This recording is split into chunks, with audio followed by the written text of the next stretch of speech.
name is Jayme Server.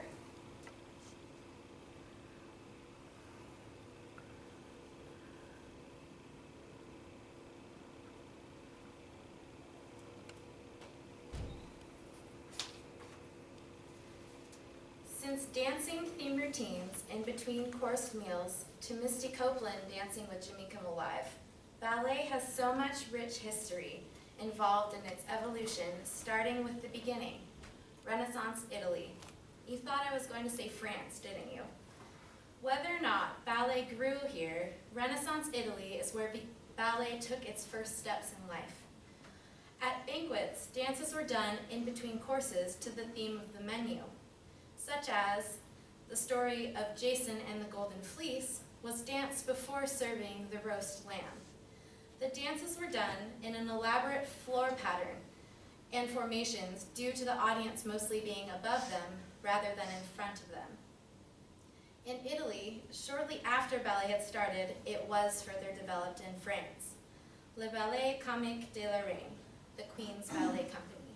This was the first ballet where a complete score survived. It was performed in Paris in 1581. Court ballet reached its peak during the reign of Louis XIV.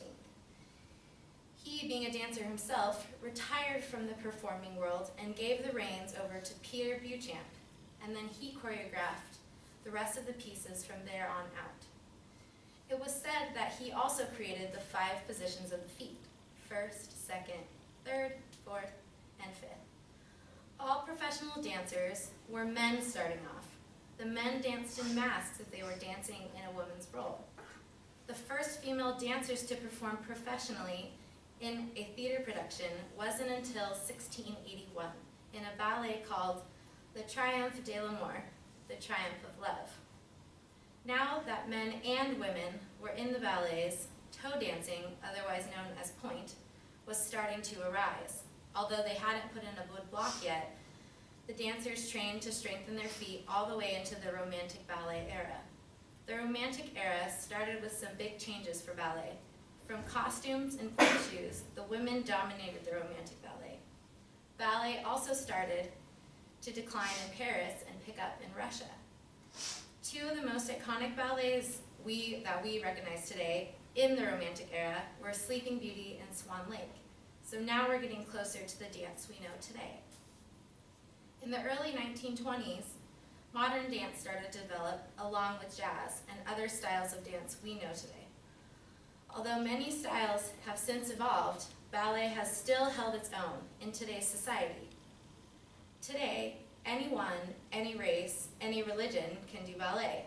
Hip-hop, jazz, tap, contemporary, musical theater, ballroom, and salsa are just to name a few styles of dance that have evolved just like ballet.